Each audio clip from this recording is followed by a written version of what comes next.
Welcome to the Baden Dreams tutorial on how to add a Zazzle product to your product catalog. I am Owen Bonino, your tour guide. Let's begin by going to Zazzle.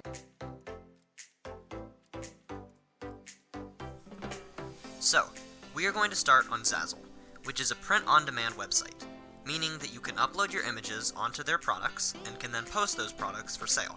Then, anyone from around the world can purchase them, at which point Zazzle will send you the royalties. However, they will not be sent to you if you are in the Media Lab, as the profits will instead be going to the PTP, who will use the money to benefit the students of the school. So, let's go ahead and check out all the different types of products that you can make on Zazzle. We've got t-shirts, business cards, playing cards, skateboards, hats, mugs, pillows, electronic cases, tote bags, and so much more. Starting to feel excited about the creative possibilities ahead? Go ahead and join us for our next video, where we will be exploring how you can add and edit images on your products.